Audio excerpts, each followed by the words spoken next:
The kindergarten field trip bus had just merged onto the I-85 on-ramp. Sitting in the third row, right by the window, was my son Khalil. He had his little face pressed up against the glass, counting the streetlights flying by. He was wearing that custom navy blue blazer Trevon had his assistant pick up for his birthday last year.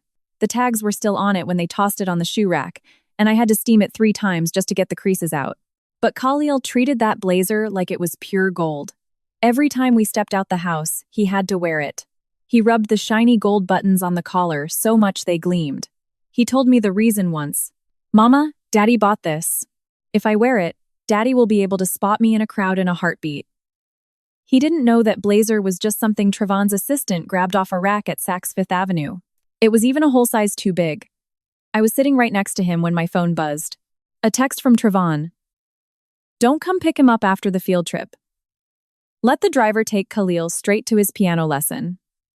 I typed back, "All right." 3 seconds later, another text came through.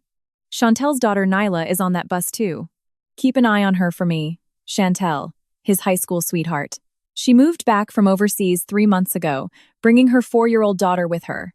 Trevon claimed they were just old friends, and she didn't have nobody else to lean on. He set her up in one of his luxury condos over in Buckhead. She had been living there for 3 months. I didn't text back. I wasn't being petty. There just wasn't nothing left to say. Married for 6 years, and I had seen this same type of arrangement entirely too many times. He told Khalil to look out for Nyla, the exact same way he told me to clear out our guest room so Chantel could have a place to crash. The same way he told me to pull strings to get Chantel's daughter into Khalil's exclusive private preschool. The same way he asked me to make sure Nyla felt welcomed in the parents' group chat. Every single request, if you looked at it by itself, sounded perfectly reasonable. But you stack them all together, and it paints a whole different picture. I turned my phone over, set it on my knee, and leaned down to fix Khalil's collar. He turned his head and gave me a big, gap-toothed smile. "Mama, look, the streetlights are running backwards. That's 'cause we moving forward, baby. What about Daddy? Is Daddy moving forward too?" He was asking if Trevon was going to show up today. The school only allowed 1 parent chaperone per child. I had signed my own name down, but first thing this morning, Trevon suddenly announced he wanted to go and told me to give up my spot for him. I gave it up. Then, at the very last minute, he claimed he had an urgent board meeting and couldn't make it. The spot went to waste, and I almost didn't get to come at all. Khalil didn't cry. He just pressed his face back against the glass and mumbled a quiet, "Oh." I held his hand. His little fingertips felt cold. "Mama is right here with you. It's the exact same thing." He nodded but didn't say a word. When the bus got up on the highway, I looked across the aisle and spotted Chantel's daughter, Nyla. She was sitting in the 5th row next to the nanny her mama hired. The nanny was peeling an orange for her. Nyla was wearing a pink tulle dress with a big satin hair bow clipped to her head. I recognized that bow. Last week, Trevon's assistant came to the house to drop off some paperwork and brought a Neiman Marcus gift bag with him. Said Mr. Davis wanted it dropped off for little Nyla. I was checking Khalil's spelling homework at the time. I looked up for a second, then put my head right back down. Khalil saw that gift bag. He asked me, "Mama, did Daddy buy me something too?" I told him, "You a boy, you don't wear hair bows." He said, "Then what did Daddy buy me?" I didn't answer. Khalil didn't ask again. This was my marriage. It wasn't no dramatic, earth-shattering betrayal. Wasn't no catching them in the act on an episode of some reality show. It was just the day-after-day reality of always being put second, placed behind a phone call, behind a business meeting, behind an old friend, behind a hair bow for somebody else's child. The bus was cruising steady on the highway. The sun was hitting the side of Khalil's face. He was back to counting streetlights, his lips moving without making a sound as he mouthed the numbers. Then, everything changed in a fraction of a second. A piercing screech of brakes ripped through the front of the bus. My body moved before my brain could even process it. My right arm snatched Khalil by the waist, pulling him hard against me, while my left hand braced against the back of the seat in front of us. The first impact. It felt like a giant hand had shoved the entire bus from behind. Everybody lurched forward at the exact same time. My forehead slammed into the metal frame of the seat in front of me. Everything went blinding white for a second. The second impact was way worse. The overhead luggage rack let out a sickening sound of twisting metal. Things were coming loose. Backpacks, water bottles, and plastic bags started sliding through the gaps and crashing down. The kids started screaming. I threw my entire body over Khalil, shielding him in the little triangle of space between the seat and the backrest. The sound of shattering glass exploded from the left side of the bus. Wind rushed in, thick with the sharp, burning smell of scorched rubber and smoke. "Mama." Khalil was shaking against my chest, his little voice almost drowned out by the chaos. "Don't move. Hold on to Mama tight. Don't let go." The third impact never came. The bus finally stopped moving. But that overhead rack was still groaning. I looked up and saw the metal rack hanging crooked. The bolts on the right side had ripped straight out of the ceiling. The whole heavy metal plate was dangling by one single bolt, weighed down by a dozen backpacks and a massive, heavy box of bottled water. I was terrified to move. Even the slightest vibration could snap that last bolt. "Nobody move. Do not stand up." I yelled out across the bus. The front rows were already in pure panic. Parents were crying, kids were shrieking, folks were trying to push toward the doors, but the frame was smashed in. The doors were stuck shut. Khalil was gripping my shirt so hard his knuckles were turning white. Right then, I heard Trevon's voice. He had climbed in through the emergency hatch on the roof of the bus. I found out later his meeting ended early, and he had sped down the highway trying to catch up to the bus to surprise Khalil. When the pileup happened, his Range Rover was only 30 yards behind us. He saw the whole thing. The second he dropped into that bus, something inside my chest let go. It was that conditioned reflex built up over 6 years of marriage. He's here, it's gonna be fine. No matter how cold he is to me, no matter who he holding in his heart, in a life or death situation, he is Khalil's father. He's gonna save his son. Trevon landed in the aisle and crouched low, his eyes scanning the chaos fast. He spotted me and Khalil. We were right there in the third row. Khalil was tucked under my body. His right hand was locked onto my shirt, but his left hand reached out through the gap and grabbed a fistful of his daddy's jacket. "Daddy." Khalil's voice was trembling. "Daddy, that rack up there is gonna fall." I watched Trevon's eyes land on Khalil. He paused for exactly 1 second. Then, his head snapped toward the fifth row. In the fifth row, Nyla was sitting next to her nanny. Her big satin bow was knocked sideways, and her pink tulle dress had some orange juice splashed on it. She was crying, but she wasn't screaming. The nanny had her arms wrapped tight around her. Neither one of them was hurt. They were not hurt. I saw it clear as day. There wasn't a drop of blood on Nyla's face.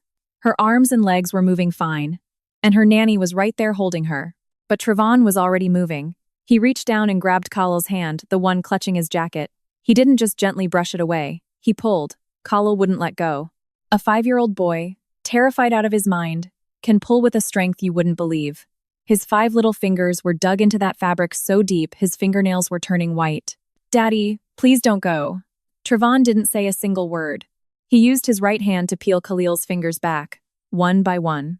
First the ring finger, then the pinky. Khalil's little hand was shaking so hard, but he kept desperately trying to hold on. The middle finger, the index finger. The jacket fabric was stretching out of shape. You could hear the faint sound of the seams popping. Finally, the thumb. Trevon completely pried his own son's hand off his jacket and let it go. Khalil's hand just hung there in midair, the fingers still curled like he was trying to hold onto a ghost. Trevon stood up, stepped right past the row where we were trapped, and walked straight back to the 5th row. He leaned over, scooped Nyla out of the nanny's arms, and held her tight against his chest. He cradled the back of her head with one hand, used the other to balance on the seats, and started moving back toward the emergency hatch. From start to finish, he never once looked back at Khalil. I stared at his back, and my mind just went totally blank. It wasn't anger. Anger takes energy. It takes thought. It takes the ability to form the words, "How could you?" in your head. I didn't have none of that. There was just a loud ringing in my ears, like somebody had stuffed cotton deep inside my head. Every sound around me got distant and muffled. The kids crying, the metal grinding, the sirens wailing outside, all of it was pushed behind a thick sheet of glass. Acid flared up in my stomach and rushed to my throat. I swallowed it down hard. Swallowed twice. My hands were shaking. Not just a little tremble, but violent, uncontrollable shaking, radiating from my shoulders all the way down to my fingertips. I dug the fingernails of my right hand deep into the flesh of my left palm. It wasn't enough. I dug deeper until the skin broke. Warm blood pooled in the center of my hand. That was enough to push the ringing back just a little bit. The luggage rack above us groaned again. The last bolt was slipping. I had to get Khalil out of there before that whole thing came crashing down. Khalil, listen to Mama. I pulled him out from under the seat and got down to eye level with him. I need you to slide out into the aisle, real slow. Crawl toward the front of the bus. Do not stand up. You hear me? Khalil didn't move. He wasn't even looking at me. He was staring straight down the aisle. At the end of the aisle, Trevon was lifting Nyla up through the emergency hatch to whoever was waiting on the roof. Her pink tulle dress caught the sunlight and fluttered in the wind. She looked like a perfect little flower that hadn't been touched by a single bad thing in this world. Khalil's lips moved. Daddy didn't come get me. It wasn't a question. It was a statement. When a 5-year-old boy states a fact like that, his voice goes completely flat. There were no tears in his voice. At that exact moment, I heard something inside my own chest crack wide open. It wasn't a broken heart. A broken heart is just some poetic nonsense. This was a dull, heavy agony, like my ribs were being pushed outward from the inside. Mama is gonna get you, I said. My voice was shaking, but I couldn't even care. Mama is taking you out of here right now. Another horrific screech of metal came from above us. There was no time left to think. I shoved Khalil hard into the aisle and threw my own body backward, wedging myself between the seat and the falling luggage rack. The edge of the metal rack slammed right into my spine. That massive box of water bottles was pressing down on top of it, sending a blinding shot of pain straight down my back. I reached up with both hands, straining against the weight, and grabbed that last bolt. I wasn't trying to tighten it, it was too late for that. I grabbed it so that when it finally snapped, I could yank the rack toward the seats instead of letting it fall straight down into the aisle. If it fell in the aisle, it was gonna crush Khalil. Go. Keep moving. Don't look back. Khalil crawled 2 steps toward the front. The bolt gave out. I used every ounce of strength I had left in my body to shove that metal rack to the right. I didn't push it far enough. When the rack came crashing down, the front half hit the seats, but the back half clipped the edge of the aisle. That heavy box of water bottles slid right off the metal plate and smashed directly into Khalil's right leg. He screamed. Just once. Then he went dead silent. Through the gap in the seats, I saw his right calf bent at an angle that no leg is supposed to bend. Dark red blood was already soaking rapidly through his white socks. He didn't cry. He just bit down on his bottom lip, his eyes wide open, tears falling silently down his face. That custom navy blue blazer got caught on the seats and ripped right open, a jagged tear running all the way from the shoulder down to the middle of the sleeve. His right hand was still curled in that exact same position from when he was holding onto Trevon's jacket. 5 little fingers gripping absolutely nothing, holding onto a man who was already gone. I don't even know how I managed to drag myself out from under that wreckage. Something was running down my back. Might have been blood, might have been sweat. I couldn't tell the difference. I crawled over to Khalil, pulled his head into my chest, and pressed my hands around his little leg to keep him still. You can't move a broken bone. I kept my hands hovering right over the brake for a long time. Finally, I just let them rest gentle against his skin. Mama is here, Khalil. Mama got you. Khalil looked up at me. Tears were caught in his eyelashes, but he didn't make a sound. A 5-year-old boy in that much pain is supposed to be screaming his lungs out, but he just looked at me, calm and quiet. His lips trembled for a second before he said the words that I will never, ever forget for the rest of my life. Mama, we don't need Daddy no more. Not, why didn't Daddy save me? Not, does Daddy not love me? Just, we don't need Daddy no more. A 5-year-old boy, sitting there with his leg crushed and broken, used the calmest voice in the world to make the decision I had been too scared to make for 6 long years. I pulled him tight against my chest. Hugged him so hard I was scared I was hurting him. Outside, I heard the sound of Trevon dropping back down through the roof hatch. He was shouting something, probably shouting Khalil's name. I didn't even lift my head. He was walking toward us. The sound of his expensive leather shoes crunching over the broken glass got closer and closer. Khalil. Camilla. What happened to Khalil? He saw Khalil's leg and froze. I could feel him standing right behind me. His breathing got real fast and ragged. How did this happen? Wasn't the rack secured up top? How did it? He reached his hand out like he was going to touch Khalil. Khalil buried his face deeper into my chest and shrank back, pulling his broken little body closer to my heart. He didn't swat Trevon's hand away. He just shrank away from him. A 5-year-old boy don't know how to articulate. Don't put your hands on me. He just instinctively hides in the arms of the person who makes him feel safe. And the person who made him feel safe wasn't his father. "Don't touch him," I said. My voice was completely shot. My throat felt like it had been scrubbed with sandpaper. Trevon's hand stopped in midair.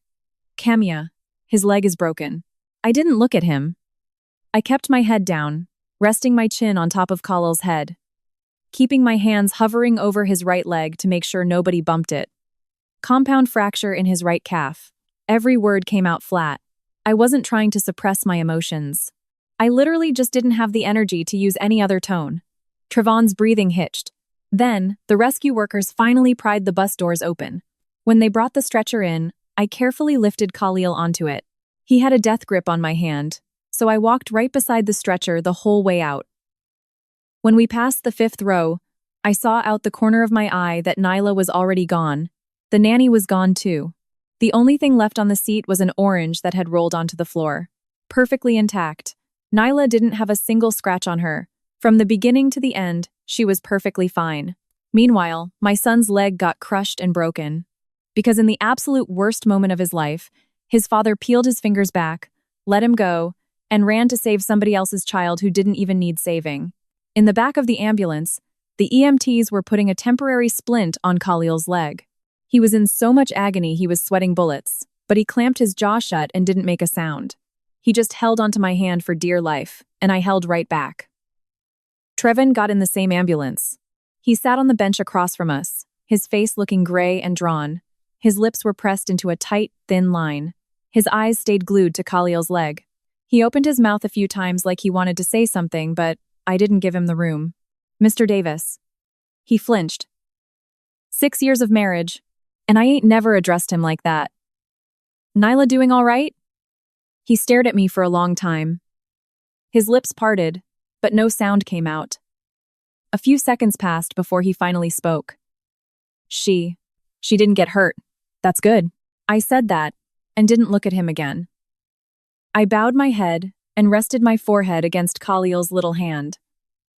His skin was so cold, way too cold for a child. The only sounds left in that ambulance were our breathing and the steady beep-beep of the heart monitor. Trevon opened his mouth again. "Camilla, when I was in there, I saw Nyla crying, and I thought. He trailed off. He didn't finish the sentence. The silence stretched out for a solid minute. The ambulance took a sharp turn, and we all leaned to one side. "Khalil." Trevon leaned forward, reaching out like he was going to stroke his son's head. Khalil had his eyes shut tight. I couldn't tell if he was actually asleep or if he just didn't want to deal with him, but the hand holding mine squeezed a little tighter. Trevon's hand hovered over his son's head for 3 seconds before he pulled it back. He slumped against the bench, tilted his head back, and slowly curled his right hand into a fist, joint by joint. I could hear the faint crack of his knuckles. I heard it, but I didn't look up. When the ambulance pulled up to the emergency room, there was a whole crowd of people standing outside. The preschool director was on her phone. A bunch of parents were wiping their eyes.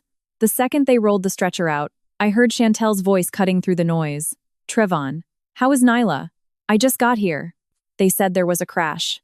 She came running down the walkway, her high heels clicking loud against the concrete. Her eyes were red, her makeup was smudged, and she was gripping her phone tight. Trevon turned his head and looked at her.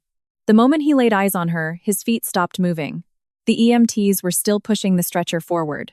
Khalil was laying on it, his right leg wrapped in white bandages that were already blooming with pale red stains. Trevon looked back at the stretcher, then looked back at Chantel. Then, he walked straight over to her. "Nyla is fine. She's right over there." He pointed toward the observation area. His voice was a whole lot softer and gentler than it had been inside that ambulance. "Don't panic. She didn't get hurt at all." Chantel grabbed onto his arm. "Are you sure? Is she really okay?" "I'm sure," he said. "I made sure to get her out of there first thing." First thing. When those 2 words came out of his mouth, he probably didn't even realize the weight they carried. But I heard them, and Khalil heard them too. On the stretcher, Khalil opened his eyes. He wasn't looking at Trevon. He was looking straight up at the sky. A 5-year-old boy, laying on a gurney, sweating from the pain of a broken leg, and there was absolutely no tears left in his eyes. Had he cried them all out in the ambulance, or was he just done? I leaned down close to his face. "Mama is right here." Khalil's lips barely moved. Mama, I meant what I said. I froze for a second. We don't need Daddy no more, he repeated the exact same sentence. This time, his voice was even quieter than it was on the bus, but every single syllable was clear as crystal. My throat tightened up so fast, the tears flooded my eyes. I fought with everything in me to hold them back. Now was not the time to break down. Khalil was watching me. He was waiting for my answer. He had already made the decision for me. All I had to do was agree. I squeezed his hand and gave him a single nod. Okay, just that one word. Khalil closed his eyes, and the corner of his mouth curved up just a fraction of an inch. If you weren't looking close, you wouldn't have even seen it. It looked like he was finally breathing easy. Over by the entrance, Trevon was still calming Chantel down. He had his head bowed, one hand resting on her shoulder, using his thumb to wipe the tears from the corner of her eyes. His own flesh and blood was being wheeled into surgery, and he was standing there wiping another woman's tears. I stood by those double doors, looking back at the two of them. My palms were sticky with the blood I had drawn from my own skin mixed with sweat. I shoved my hands deep into my pockets. The surgical lights clicked on. My marriage was officially dead. Khalil's surgery took 4 hours. I sat on that cold metal chair in the waiting room for 4 straight hours. A nurse came out once to tell me they needed to put a steel plate in to set the bone, and I needed to sign the consent forms. I signed them.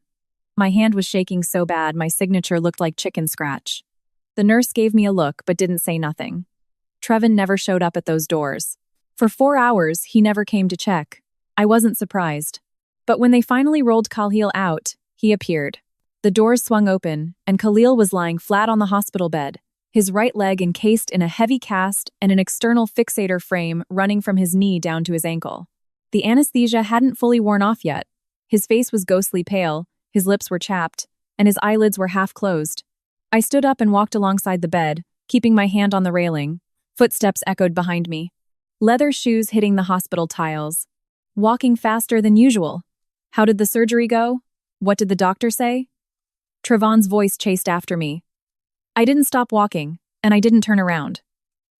They put a steel plate in. Gotta keep him under observation for 48 hours.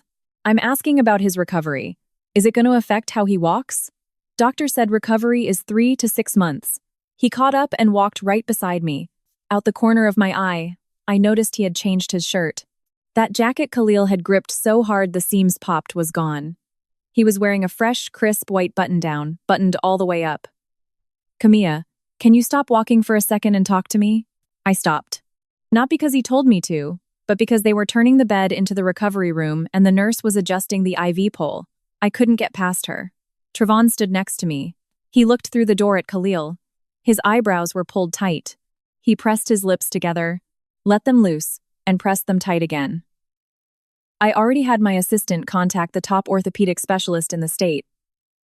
He's flying in tomorrow morning for a consultation. All right.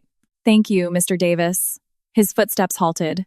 It wasn't an exaggerated stop. Just a fraction of a second where his foot hung in the air before hitting the floor.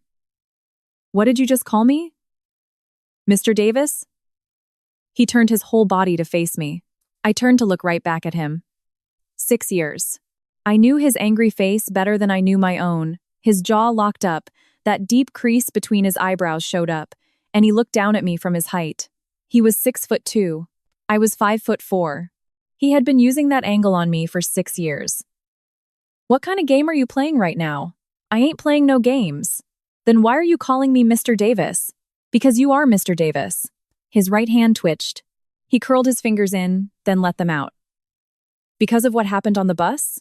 I didn't answer. He took my silence as a yes. His tone softened up just a bit. I know you're upset right now. Khalil got hurt, and I, Mr. Davis, I cut him off. The nurse says family can go in now. I'm going in. I turned my back to him and walked into the room. Camilla. He called after me. I pushed the door open. I'll let you know when the specialist gets here tomorrow, he said to my back, lowering his voice into what he probably thought was a compromising tone. I'll be in the family suite down the hall tonight. Call me if you need anything. Ain't no need for that. What? I said ain't no need. I got Khalil. You can head home and get some rest, Mr. Davis. I shut the door in his face. I leaned back against the heavy wood, closed my eyes, and took a deep breath. In and out. Then I walked over and sat in the chair next to Khalil's bed. He was still groggy. His eyelids fluttered every now and then. That heavy cast was propped up on a wedge pillow, the metal pins catching the fluorescent lights. I reached out and held his left hand, the one resting on top of the blanket. It was such a small hand. His fingers curled loosely. There was still a piece of navy blue thread caught under his fingernail from where he had been gripping that blazer so hard. I picked it out, real gentle, one thread at a time. My hands were perfectly steady. I wasn't shaking no more. The next morning, Trevon brought Dr. Sterling in. Doctor? Sterling was an older man with gray hair. He looked at the x-rays and kept nodding. Said the surgical team did a great job. The plate was in the perfect position, and with proper rehab, Khalil would walk just fine. But a boy this age is still growing, Dr. Sterling said, looking up from the films. You gotta bring him in for follow-ups every 3 months. If the bone growth gets uneven, we might have to go back in and adjust the hardware. Money is no object, Trevon announced, standing in the middle of the room with his hands in his pockets. We want the best treatment plan, the best equipment, whatever he needs. Dr. Sterling nodded and turned to look straight at me. Mom, when you take him home, you need to make sure I'm his father, Trevon interjected. Dr. Sterling looked at Trevon, then looked back at me, and finished his sentence. He went through all the post-op care, the follow-up schedules, and the dietary restrictions, keeping his eyes on me the entire time. He knew exactly who was actually taking care of this child. Once Dr. Sterling left, it was just the 3 of us in the room. Khalil was awake. The first thing he did when he opened his eyes was stare at his own leg. He stared at the cast, the metal bars, the sling holding it up. He looked at it for a few seconds, then looked over at me. Mama. Yes, baby. He didn't cry. Trevon took a step toward the bed. Khalil, Daddy is here to see you. Khalil's eyes moved away from my face and landed on Trevon. He stared at him for 1 second. Thank you, Mr. Davis. Trevon's feet practically bolted to the floor. He didn't move, but you could see his whole posture shift backward, like somebody had just pushed him in the chest. What did you just say? Khalil didn't repeat himself. He turned his head and looked out the window. The morning sun was shining on his profile, a profile that looked exactly like Trevon's, but his face was completely blank. No emotion at all. He looked at Trevon. Then he looked at the window. Khalil. Trevon raised his voice. I spoke up. Mr. Davis, the doctor said he needs to rest. He snapped his head to glare at me, that deep crease back between his eyes. Camilla, what exactly have you been teaching him? Telling him to call me Mr. Davis? I ain't taught him a damn thing. Then why would a 5-year-old boy? He chooses what he wants to call you. Trevon went dead silent for a few seconds. He stared at the back of Khalil's head, his Adam's apple bobbing. Then he walked around to the other side of the bed, leaning down and softening his voice. Khalil. What happened yesterday? Daddy didn't mean for that to happen. It was chaos on that bus. I saw Nyla crying, and I know. Khalil cut him off with 2 words. His voice was completely flat. Trevon froze. You know? Nyla is more important. No, Khalil. That's not what Mr. Davis. Khalil finally turned to look at him. My leg hurts, and I want to go to sleep now. He closed his eyes right after he said it. He wasn't really trying to sleep. I could see his eyelids trembling slightly, but he kept them shut. He was locking Trevon out. A 5-year-old boy don't know how to say, save your excuses. He just shuts his eyes. Trevon stood over the bed, frozen in that leaned-over position. His right hand was resting on the bed rail, his knuckles slowly turning white. 3 seconds. 5 seconds. He stood up straight and looked at me. What exactly did you tell him? I didn't tell him nothing. Then why is he acting like this out of nowhere? Mr. Davis. His leg got crushed under a heavy metal rack. That's why. After I said that, I went back to straightening Khalil's blankets. Trevon stood right where he was. I didn't look up, but I could feel his eyes burning a hole in me. About half a minute passed. Camilla, I am not trying to argue with you right now. I ain't arguing with you either. Then can you please stop talking to me in that tone of voice? What tone? This. He paused, struggling to find the word. This overly polite, professional tone. Is there something wrong with being polite? He took a sharp breath in. His phone rang. He pulled it out, glanced at the screen and picked it up. Yeah, I'm at the hospital. No, it's not too bad. Yeah, Khalil is fine. He walked a couple steps toward the door while he talked, but he didn't try to hide his voice. Chantel, don't even worry about it. Nyla doesn't have a single scratch on her. I had them check her out thoroughly. Yeah, tonight? Yeah, I can swing by later. Okay, just try to relax. All right. He hung up and turned to face me. I was pouring Khalil a cup of water. Chantel says Nyla's been having terrible nightmares these past couple nights. I need to go check on them this evening. All right, what I'm saying is, I probably won't be able to stay here with Khalil tonight. I know. His eyebrows pulled together again. You don't have anything else to say? I set the water cup down on the bedside table, screwed the lid on tight, and adjusted the straw. Mr. Davis, you don't need to worry about things on this end. If he wakes up and wants water, can you help me? Never mind, I can do it myself. Camilla, what exactly is your deal right now? Ain't no deal. I'm just taking care of your son. My son? He's not just my son. He's your son too. Yeah, he's my son. I said those last words real quiet. So quiet, you could take it as an agreement, or you could take it to mean something entirely different. Trevon heard the difference. His fingers curled into a fist, released, then curled up again. Fine. Camilla, you're all up in your feelings right now, so I'm gonna let this slide. He turned around and walked out. The sound of his leather shoes hitting the hallway tiles got further and further away. The door didn't slam. He was still keeping up appearances. But he was walking twice as fast as when he came in. I listened to his footsteps disappear. Then I looked down and saw Khalil's eyes were open. He had been awake the whole time. Mama. Yes, baby. He left. Yeah, he left. Khalil stared at the ceiling for a few seconds. Mama, is he not coming back tonight? No, but we don't need him to come back. When he said it, there was no anger, no testing the waters, just a statement of fact. I stroked his hair. You right. We don't need him. 3 days later, Trevin showed up again. In those 3 days, he only visited once. Stayed for 20 minutes, took 2 phone calls, glanced at Khalil's charts, made small talk with the doctor, and left. Before he walked out, he dropped a shopping bag on the nightstand, said he bought Khalil some Legos. Khalil never even opened the bag. It sat exactly where Trevon left it for 3 straight days. When he walked in today, the first thing he noticed was that untouched bag. His eyebrow twitched. Khalil, you don't like the Legos? Thank you, Mr. Davis. I just can't really put them together right now. Khalil gestured slightly to his heavy cast. His tone was perfectly polite, his reasoning flawless. Trevon opened his mouth, but he couldn't argue. The boy was strapped into a hospital bed, couldn't even sit up straight. How was he supposed to build Legos? Well, you can build them when you feel better, all right? After that, Khalil went right back to looking at the picture book I brought him. Trevon stood awkwardly in the room for a minute. He looked at Khalil, then looked at me. Camilla. Step out in the hall with me for a second. I reached over and turned the page of Khalil's book for him. Stood up and followed Trevin out.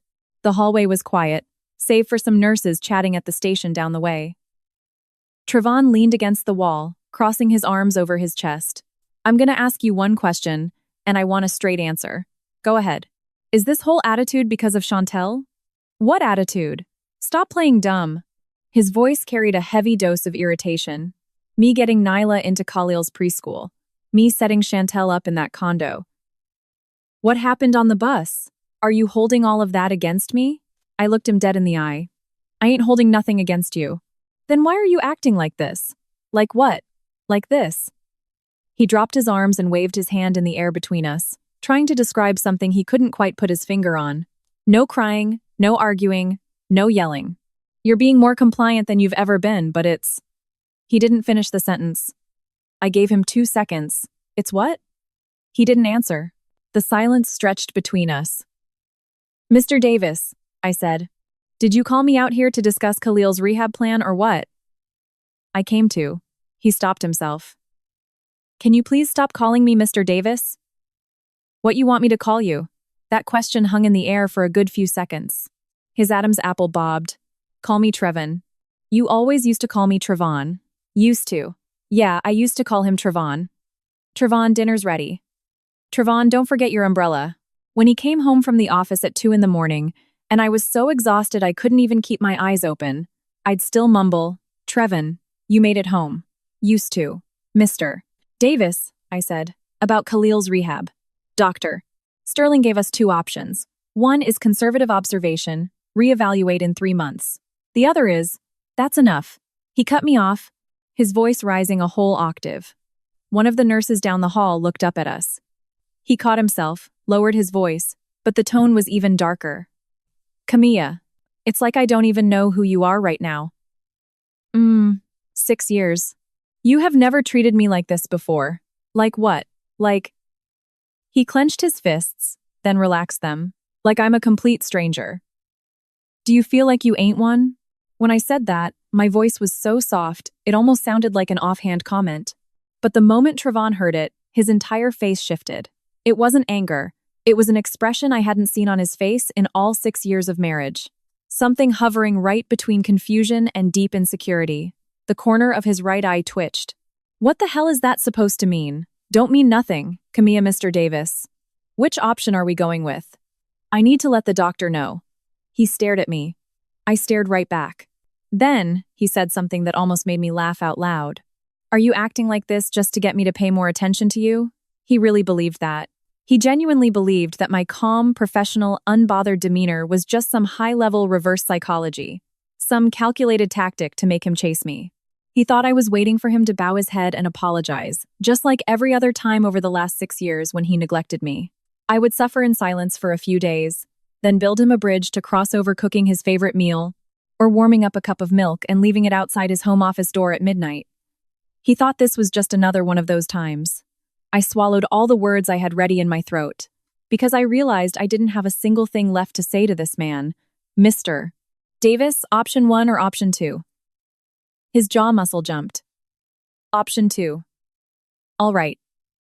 I turned around to walk back into the room. Camilla. I stopped. I'll be waiting at the house for y'all tomorrow evening. Chantel's daughter has been having night terrors, and she can't handle it on her own. I told her to pack a bag and stay with us for a few days until Nyla settles down. Then they'll head back to their place. He delivered that whole speech with the tone of a man who had already made his decision and was just passing along the memo, not asking for permission. He was testing me. He was waiting for my reaction. The red eyes, the trembling lips, the, "How could you do this to us?" Then he could pull his little routine. "See? I knew you were just jealous." Then he'd write the whole thing off as his wife being dramatic, diluting the horror of what he did on that bus into a simple, "I was just in a rush. I misjudged the situation." I knew his playbook front to back. "All right," I said. "I'll let Khalil know." His face froze for a split second, literally just a flash. If you weren't staring right at him, you would have missed it. "You don't have a problem with this? It's your house too. You have a say. I ain't worried about the house." "Then what are you worried about?" His fingers curled tight. The reaction he was waiting for never came. That whole speech he had prepared, "I just feel bad for Chantel. Don't be so paranoid. Can you just be the bigger person?" was stuck in his throat. I didn't give him the chance to use a single word of it. "Camilla, yeah? What is it you actually want?" I looked at him. The fluorescent lights above us buzzed a low hum. "Mr. Davis," I said, "all I want is for Khalil to heal in peace. Whatever else you got going on, you handle your business." He was quiet for a long, long time. Then, he walked away. This time, it wasn't the brisk, confident stride. It was a disjointed walk. Stop and go. When he hit the corner of the hallway, he paused, like he wanted to turn around. But he didn't. That night, I sat by Khalil's bed. He was awake, staring quietly up at the ceiling. "Mama." "Yes, baby." "Are we going home tomorrow?" "Yeah. The doctor said you can finish recovering at home." He went quiet for a minute. "Is Nyla gonna be at the house too?" He had heard it all. These hospital doors ain't soundproof. He heard every word of our conversation out in the hall. "Yeah." He grabbed a fistful of his blanket with his left hand. "Is she gonna sleep in my room?" I looked at him. A 5-year-old boy asking a question he already knew the answer to. He was giving his father one absolute last chance, hoping against hope that maybe, just maybe, it wasn't true. I couldn't lie to him. "I don't know, baby." Khalil slowly nodded his head. "That's okay." He turned his face toward the window. The moonlight caught the side of his face. He wasn't crying. but his little hand held onto that blanket in a death grip for a very long time. I leaned over and rested my forehead against his knuckles. Khalil. Yeah?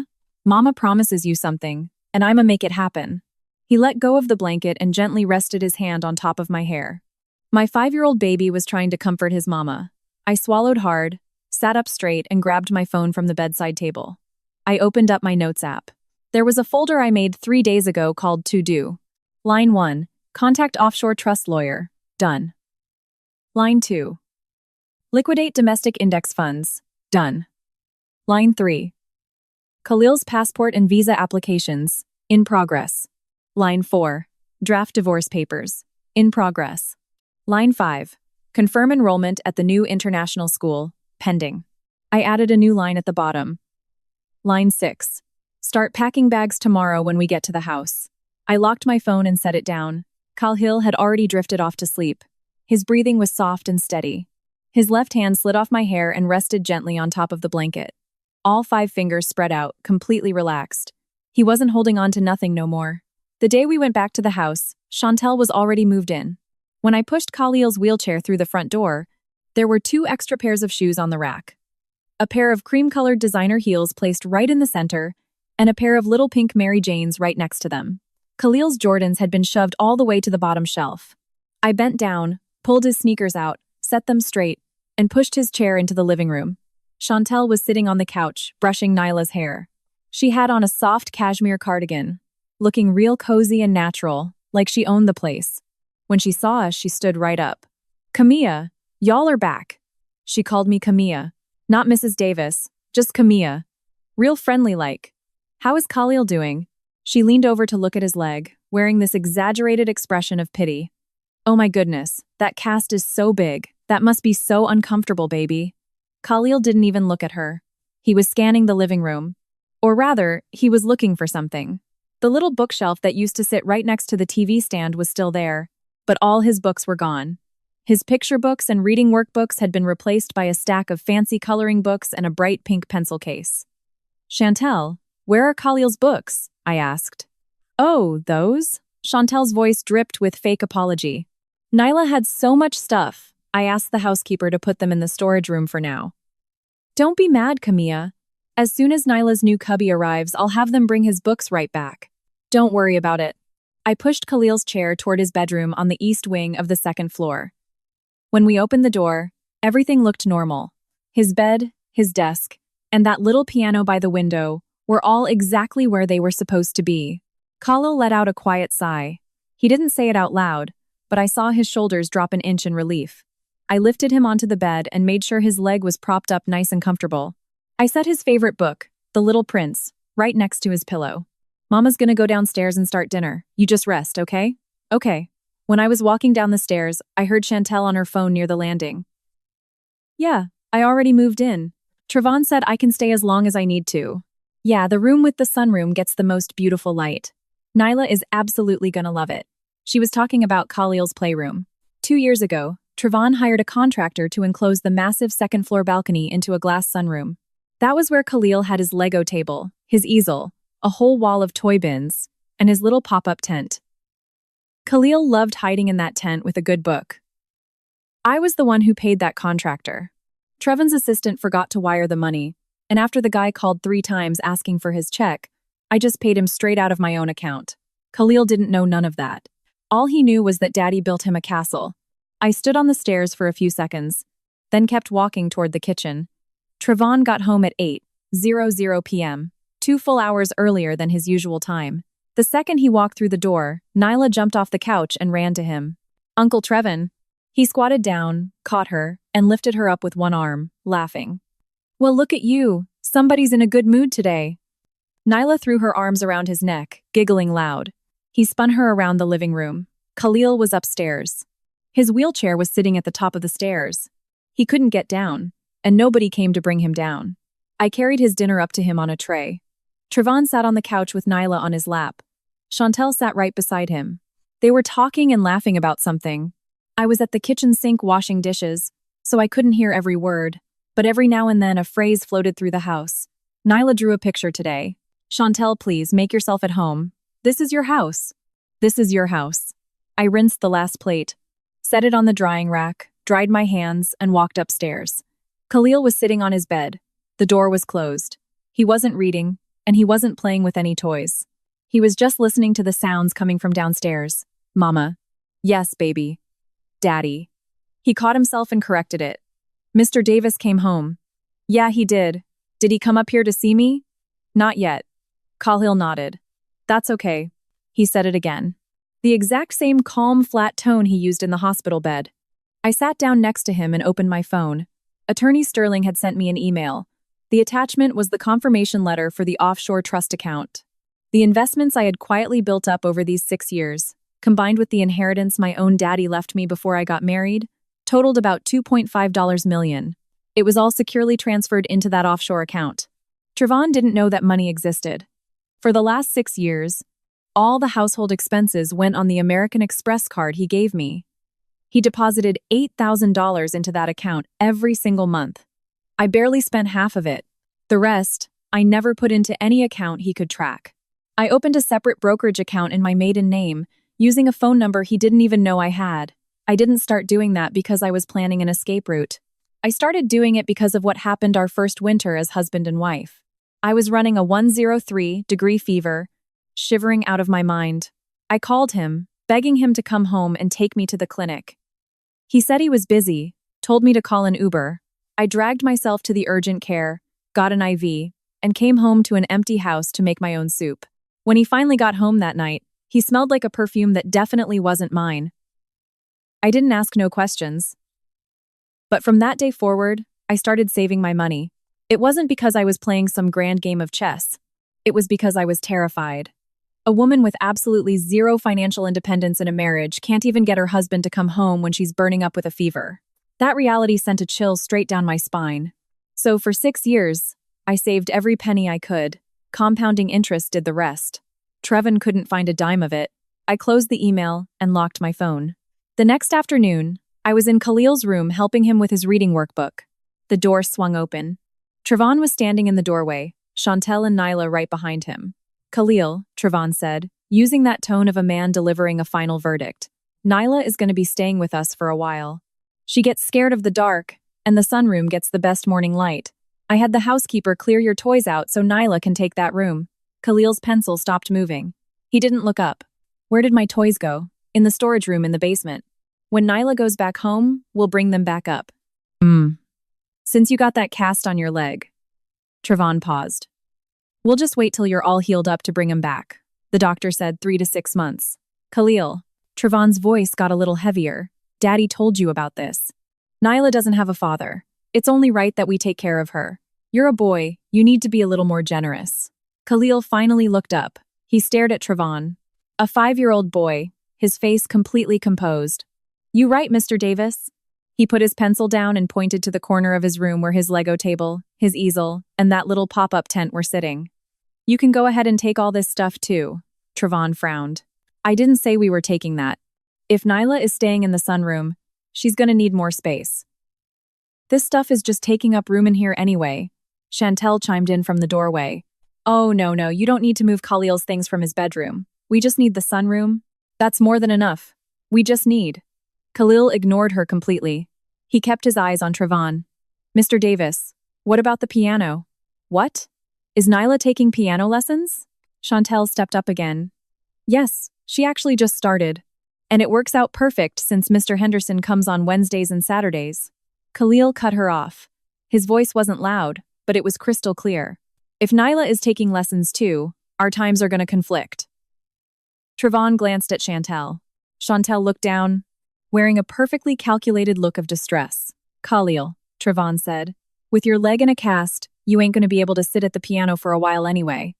Let Nyla take your time slots with Mr. Henderson. When you're healed up, you can start back. Khalil rested his right hand on his workbook. His 5 little fingers slowly curled into a fist. When they were squeezed as tight as they could go, he let go. All right. Not, okay, fine. Not, I guess. Just, all right. The exact same cold, polite tone I had used with Trevon in the hospital. Trevon got exactly what he wanted. His son had agreed. No crying, no tantrums. Mature and obedient. But he stood in that doorway for 2 extra seconds. He could feel something was off. He just couldn't figure out what it was. Every word Khalil said was reasonable, cooperative. He even offered up more than what was asked of him, just like his mama. Trayvon finally turned and walked away. Chantel followed him. Nyla's pink Mary Janes click-clacked down the hardwood hallway. Once the door shut, Khalil sat on his bed and didn't move for a long time. His eyes drifted over to that little piano by the window. I bought that piano for him when he turned 4. It wasn't no expensive brand name. I took him to the music store and let him test out a dozen different ones. He picked that specific one. When I asked him why, he said, "Because it sounds like Mama singing." I sat down next to him. "Khalil." He didn't say nothing. "You don't have to give up everything. Those are your things." He stared down at his hands. After a while, he said, "Mama, if I give it all to him, he won't have no reason to come in my room no more." A lump, the size of a golf ball, formed in my throat. My 5-year-old son wasn't being generous. He wasn't being mature. He was trading away everything he loved just to be left alone. He would rather surrender every toy he owned than have to watch Trayvon walk into his room and talk to him with that condescending, authoritative tone. He was erasing the last remaining connections between him and that man. "Okay," I said. My throat was tight, but my voice didn't waver. "We'll pack it all up." Khalil nodded. Then, he asked me to do something. He asked me to open his closet. Hanging all the way in the back were 3 pieces of clothing: a tailored navy blue blazer, a charcoal gray button-down, and a little black trench coat. All of them were miniature versions of adult clothes. You could tell right away no child picked them out. Trayvon's assistant had bought all 3.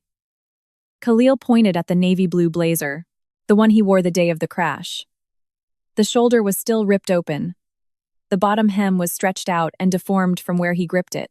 It had blood stains on it, his blood, and the blood from my own palms. "Mama, hand me the scissors." I looked at him. His face was dead calm.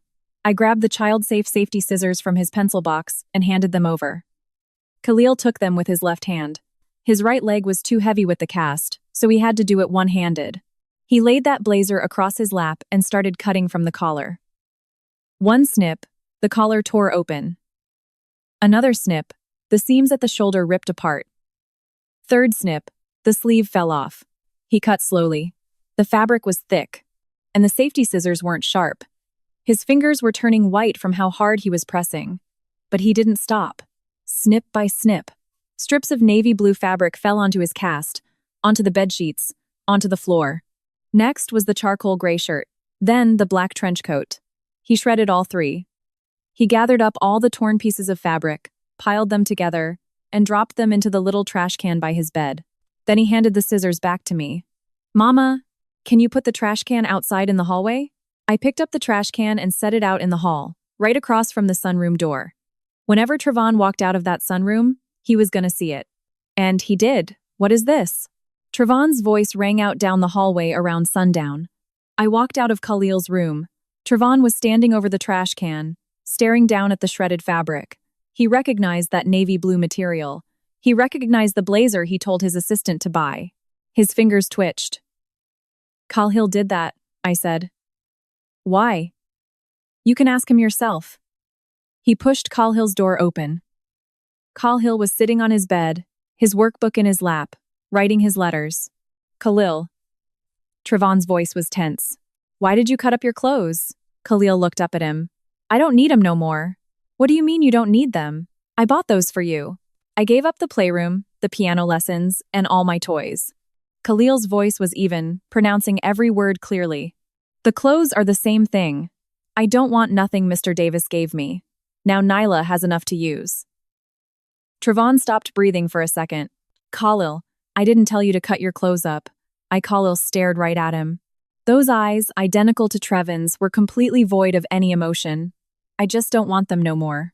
Trevon couldn't push it any further. He crouched down, trying to get on Khalil's level. Khalil just went back to writing in his workbook. Straight lines, perfect curves. Trevon reached out to touch Khalil's head. Khalil shifted his shoulder away. It was a tiny movement. He didn't swat his hand away. He just leaned out of reach. Trayvon's hand hung in the empty space. Then, he stood up, turned around, and walked out of the room. In the hallway, He stared at that trash can full of shredded clothes for a few seconds. He bent down to pick the can up, hesitated, then let it go, and he walked away. I stood in the shadows at the end of the hall, waiting until the sound of his footsteps faded down the stairs. Then I walked back into Khalil's room. Khalil was still practicing his letters. Mama. Yes, baby. He left. Yeah, he left. He finished tracing a big letter A, set his pencil down and looked up at me. Mama, when are we leaving? I sat down next to him. Real soon. How soon? I pulled out my phone and opened the notes app for him to see. He couldn't read every word, but he recognized the word "don't." He traced the lines with his finger. When he got to the fourth line, draft divorce papers, done, he looked up at me. Mama, what does divorce mean? It means you and me ain't gonna live in this house no more. He thought about that for a second. Then where are we gonna live? Somewhere real far away. A place where you got your own room, your own balcony, your own piano. A place where you don't never have to give up nothing for nobody. The corners of Khalil's mouth finally turned up. It wasn't a full smile, but it was the muscles in his face relaxing after being pulled tight for so long. Mama, yeah? Can I bring my pop-up tent?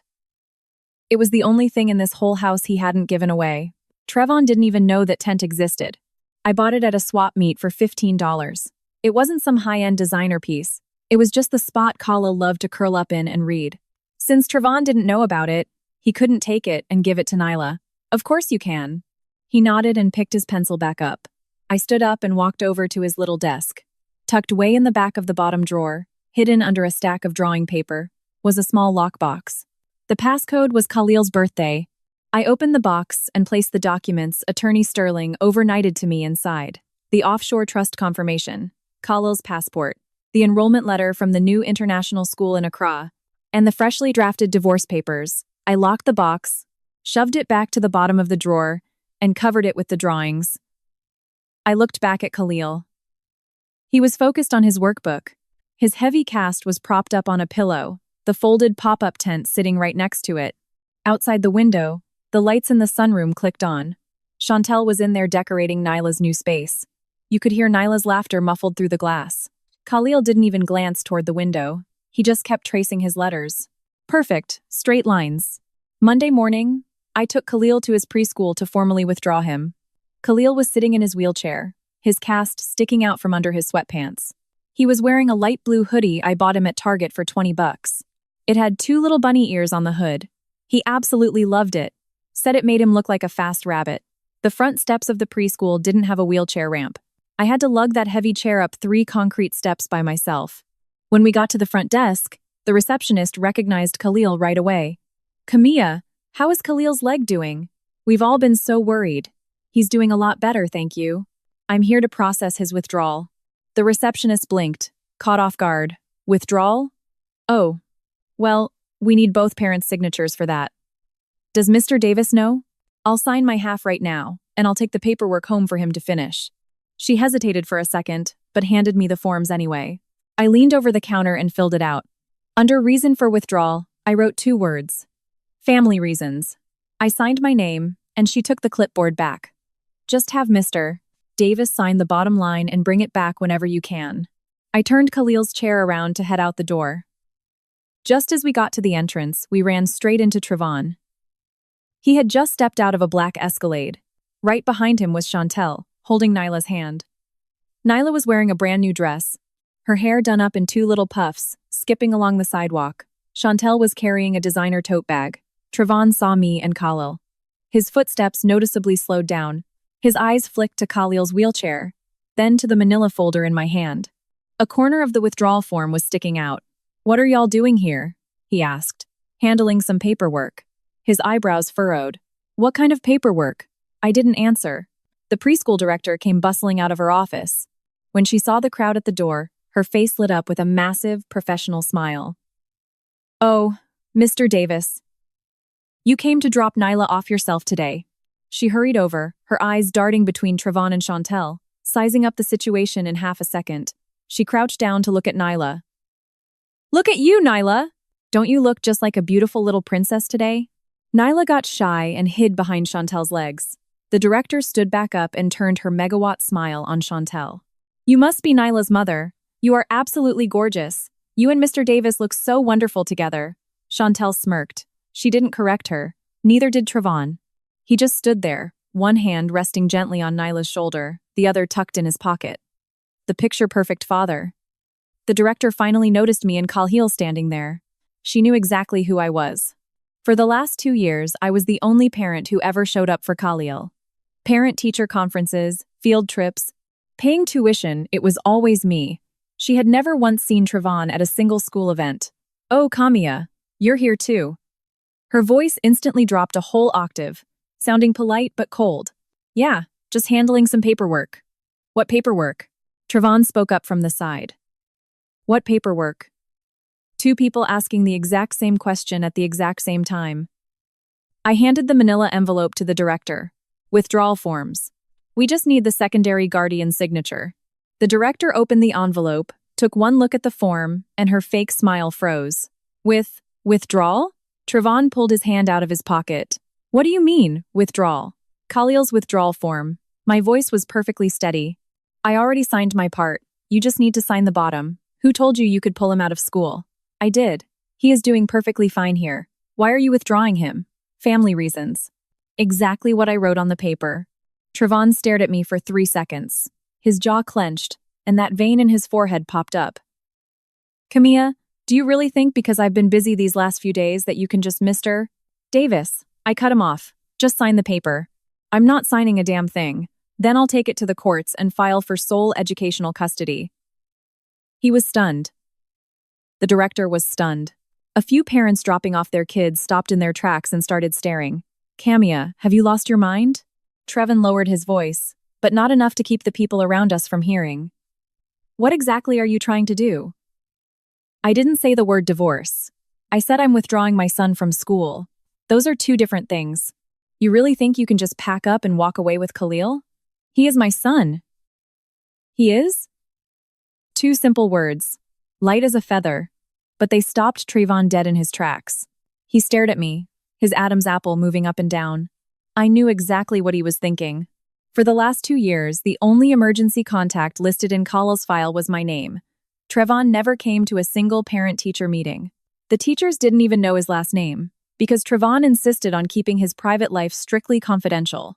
Standing right there in front of the director, he couldn't even boldly claim to be Khalil's father, because according to the records of this school, Khalil only had one parent, Kamiya. The director looked utterly confused. She knew Trevon had donated a ton of money to the school. He was the anonymous benefactor who funded the new library, and in exchange, he got Nyla bumped to the top of the wait list. In her mind, Trevon was Nyla's father, not Khalil's. Mr. Meisterfeim? Davis, are you? The director started. I am Khalil's father, Trevon said, his voice a little louder this time. A few parents by the door exchanged looks.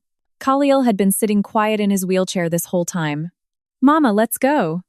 His voice wasn't loud, but in that quiet lobby, everybody heard it. Trevon looked down at him. Khalil, Mr. Davis. Khalil looked right back up at him. You don't have to sign it. Trevon's feet were rooted to the floor. What is that supposed to mean? I'm not going to this school no more, Khalil said, his voice completely flat. Where I go to school ain't got nothing to do with Mr. Davis. Somebody in the lobby literally gasped. Trevon's face flushed. It wasn't just anger. It was the absolute humiliation of being publicly addressed as Mr. Davis by his own 5-year-old son in front of half of Buckhead. He crouched down to Khalil's level. Khalil, don't do this. Daddy knows you're upset right now, but I'm not upset. Khalil pointed to the front steps. Wheelchairs can't get up those stairs. I want to go to a school that has a ramp. Another flawless, bulletproof reason. Trevon opened his mouth, but nothing came out.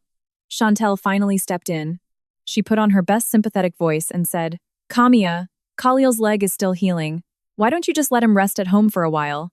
Pulling him out of school is a huge decision. You shouldn't rush it, she said. Rest at home. The home she had already taken over. Thank you for your concern, Miss Chantel, I said. I'll handle my son's business myself. You can just call me Chantel, Miss Chantel, I repeated. My son's business is my business. Chantel's fake smile twitched. Trevon stood up. Kamiya, let's go. Get in the car. We're talking about this at home. No need. What? I said no need. If you're gonna sign it, sign it. If not, I'll let my lawyer handle it. You. His voice spiked, but he forced it back down. The crowd of parents was growing. Somebody had their phone out. He clenched his fists, popped his knuckles, and took a deep breath. Fine. Camilla, you really want to play it like this? Mr. Davis, I'm just trying to withdraw my son from preschool. Let me make something perfectly clear to you then. He stepped closer. The credit card you swipe, the house you sleep in, Khalil's tuition, every single dime of it is my money. You walk out that door, you ain't taking a single cent with you. His voice wasn't loud, but every word dripped with that arrogant superiority. The confidence of a man who believed he owned my entire existence.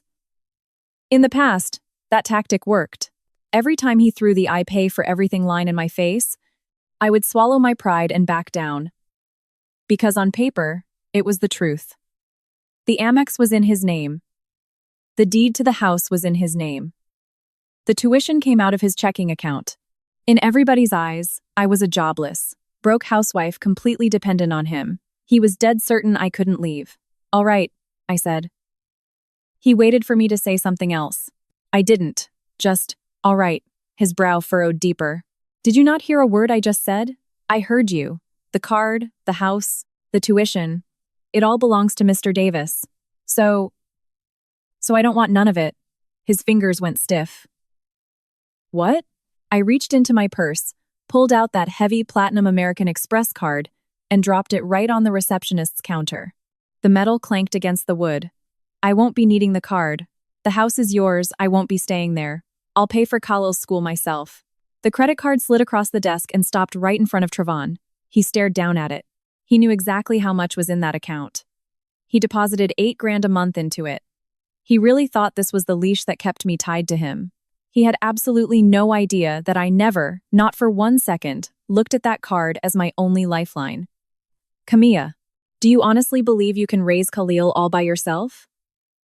That is not Mr. Davis's concern. Are you signing this paper or not? He wouldn't sign. His knuckles cracked again. You really think you can back me into a corner like this? You think I'm just going to roll over and compromise? He still thought I was trying to force his hand. He honestly believed this whole spectacle, the withdrawal, giving the card back, calling him Mr. Davis, was just a high-level bluff to get Chantel out of the house and get him back in line. He really thought that, because over the last 6 years, every time I went quiet, every time I endured his disrespect, I always eventually caved as long as he threw me a bone, like our 2nd year of marriage. He didn't come home for a whole month. I was home alone with a newborn Khalil, running a fever, holding my baby in one arm and trying to swallow Tylenol with the other. I got mad that time, packed a bag and stayed at my mama's house for a week. On the 8th day, he showed up. Didn't apologize, just said, "Let's go home." And I went. Or our 4th year. At his company holiday gala, he sat Chantel right next to him at the head table and stuck me at a side table. Every executive in that room thought Chantel was his wife. I locked myself in the bathroom for 10 minutes, splashed cold water on my face, walked back out, and finished my plate. The next day, he bought me a necklace, and I accepted it. Every single time he handed me a step stool, I climbed down. He thought this time was exactly the same. He figured if he just held out longer than me, I'd be the one to break. Mr. Davis, I ain't trying to force nobody to do nothing. Then what are you doing? I'm pulling my son out of preschool. I grabbed the handles of Kala's wheelchair. If you don't want to sign it right now, that's fine. Have your assistant drop it off when you got the time. I turned the chair around and pushed Khalil toward the door. Camilla, he yelled out behind me. I didn't stop. You walk out of here like this, don't expect me to come begging you to come back. I pushed Khalil down those 3 concrete steps. Nobody offered to help this time. I bumped the chair down myself. The wheels caught on the last step, jarring the chair. Khalil's cast bumped against the footrest. He clenched his jaw, but didn't make a sound. Does it hurt, baby? I crouched down to check on him. No. I knew he was lying. His bottom lip was completely white from biting it so hard. I unlocked the brakes and pushed him out toward the street. Behind us, standing in the doors of the preschool, Trevon was still watching. Chantel walked up next to him and whispered something in his ear. He ignored her. Nyla tugged on his hand. Uncle Trevon, let's go inside. He didn't move. He just stood there, watching me push Khalil further and further away. I knew he was waiting for me to look back. I never looked back. When we got back to the house, I pulled the lockbox out from under Khalil's desk and shoved it into the bottom of my carry-on suitcase. The big suitcase was already half-packed. Khalil's clothes, his favorite books, his little pop-up tent. I didn't have much to pack for myself. A few outfits, my ID, my passport, everything valuable in this house. The designer bags, the jewelry, the luxury watches were all bought by Trayvon. I didn't plan on taking a single piece of it. It wasn't that I didn't want it, I just didn't need it. $2.5 million was more than enough to start over. Khalil was waiting in his room. He was sitting on the edge of the bed, flipping through The Little Prince Times with his left hand. Mama, when are we leaving? Day after tomorrow. Flights are booked. He turned the page. Mama, Nyla was crying at the preschool today. How do you know that? I heard her by the door. She said she didn't want to go to school. He paused. Is it because she don't have a daddy to pick her up? I looked at him. Khalil, Nyla's business ain't got nothing to do with us no more. He nodded. I know. He closed the book and looked out the window. The lights in the sunroom were on. Chantel had the pink curtains drawn, but you could see their shadows moving around inside. Khalil didn't stare at it. Mama, in our new house, can my curtains be blue? They sure can. What about a piano? Are we gonna have a piano? We gonna get whatever piano you want. You can pick it out yourself. The corners of his mouth turned up into a real smile. I'm gonna pick one that sounds like Mama singing. I wrapped my arms around him and pulled him tight.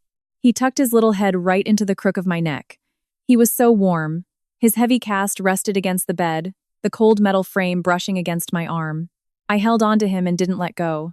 That night, Trayvon came home real late, around 11:00 p.m. I was staying in the guest room. I heard the front door open. He didn't come upstairs right away. I heard him walking around the living room, heard the fridge open, the crack of a beer can, the heavy thud of somebody collapsing onto the sofa. About 20 minutes later, he came upstairs. His footsteps stopped right outside my guest room door. He stood there for a few seconds, then kept walking. He went into the master bedroom. The door clicked shut. I heard Chantel's voice through the wall. Muffled, couldn't make out the words. Then Trayvon's voice, also muffled. Then, dead silence. I sat on the edge of the guest bed and opened my phone. A text from Attorney Sterling. The divorce petition is finalized and filed. It will be served to Mr. Davis within 3 business days. The stipulations are exactly as requested. You forfeit all claims to his assets, retain your own private accounts, and take full physical and legal custody of Khalil. I texted back. Serving him on Thursday works perfect. Then I opened another chat. A real estate agent based out in Accra. Miss Camilla, the apartment you secured is ready. 3 bedrooms, facing the ocean. The master has a balcony, and the second bedroom gets beautiful afternoon sun. There's a highly rated international school just 10 minutes down the road. I've already arranged a tour for y'all next week. I texted back, thank you. We'll be landing on Thursday. I put my phone down and laid back on the bed. There was a crack in the ceiling above me. I had been sleeping in this guest room for 2 weeks. Ever since Khalil got out of the hospital, Chantel took the master bedroom, and I moved in here. Trayvon never said a word about it. He probably thought it was just another tantrum, and people throwing tantrums always come back eventually. I closed my eyes. Just one more day. The day before we left, Trayvon didn't come home for dinner. At 5:00 p.m., his assistant called me. Mrs. Davis, Mr. Davis has a business dinner tonight. He won't be home. All right. And, he told me to give you a message. He said you need to think real hard about what you're doing. I know. Think real hard. He was still waiting for me to break. He thought that scene at the preschool was the climax of my little performance, and once the adrenaline wore off, I'd come crawling back. Just like I always did. Like our 4th year of marriage, when he sat Chantel at the head table. I cried in the bathroom, washed my face, and ate my food.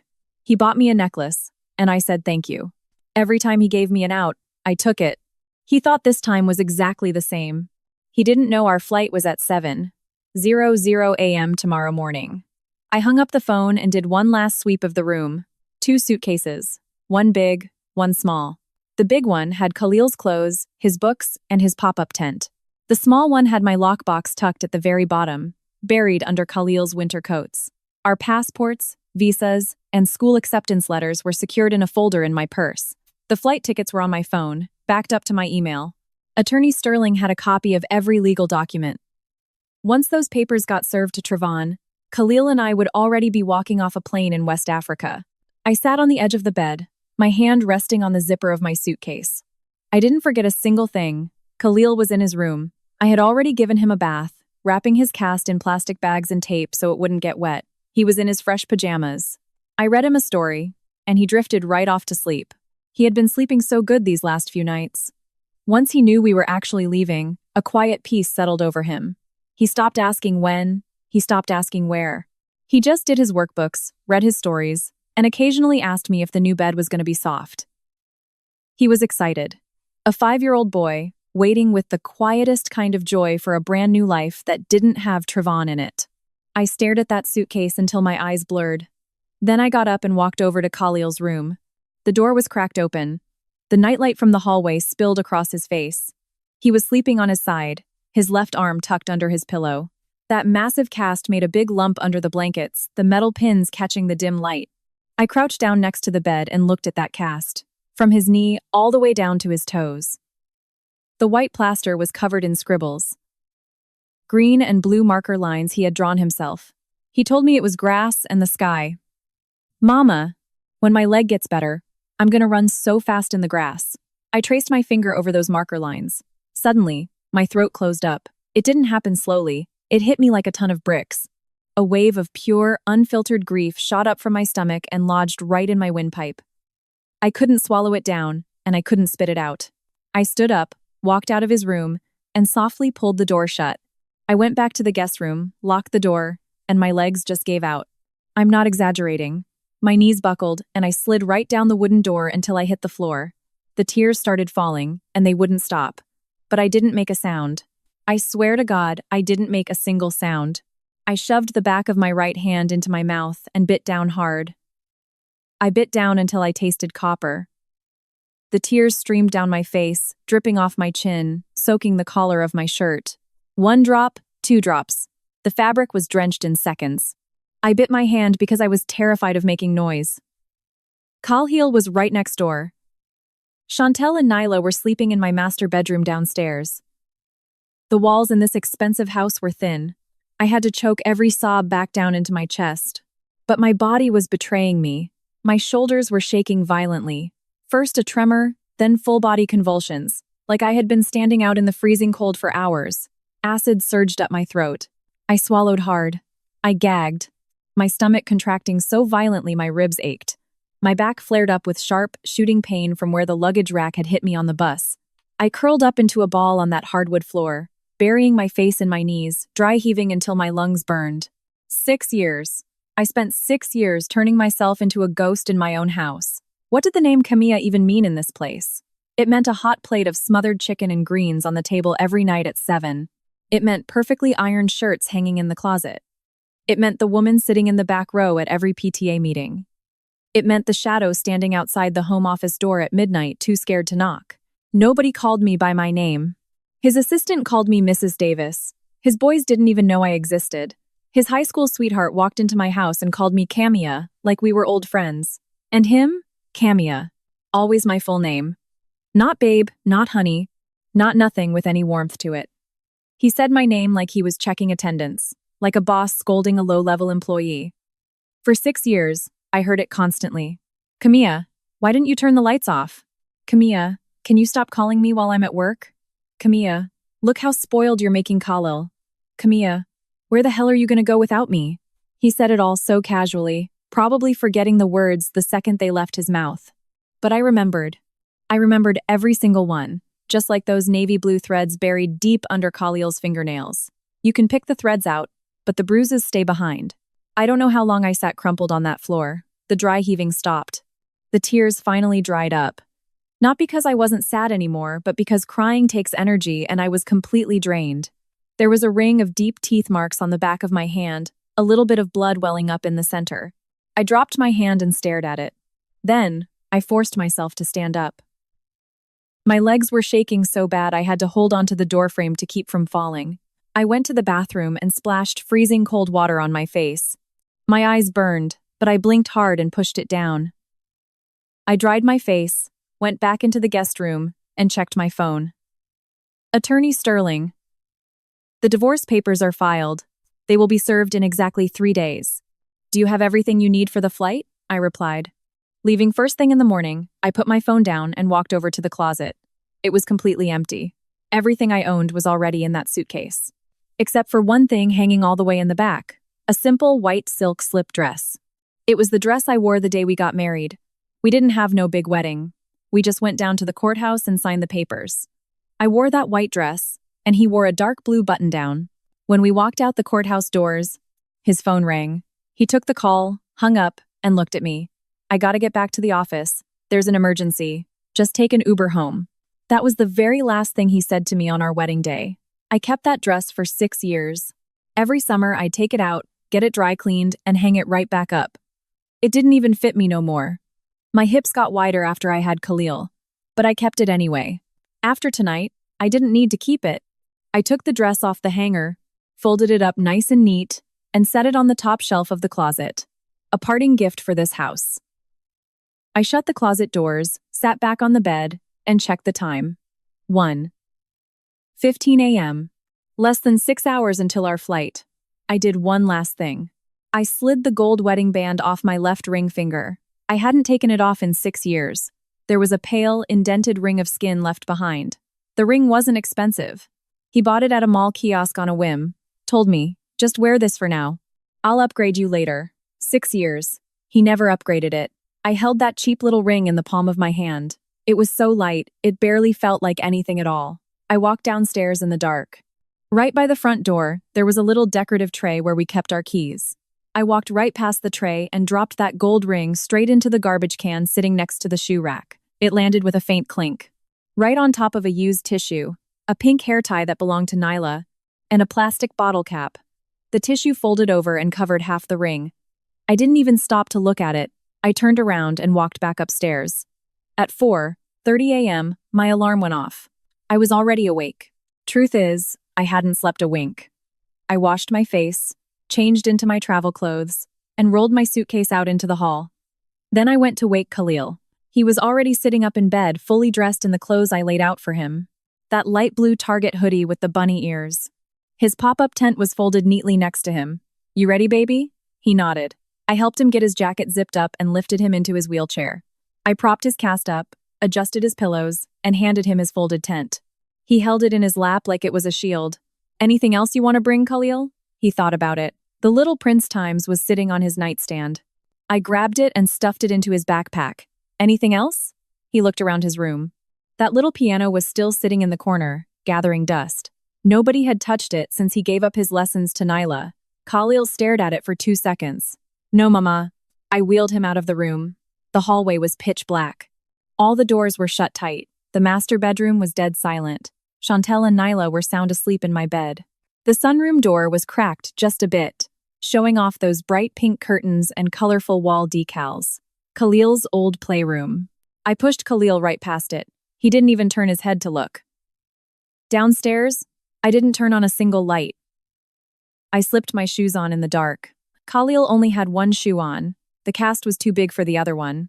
The suitcases were already by the door. I took one last look at the house.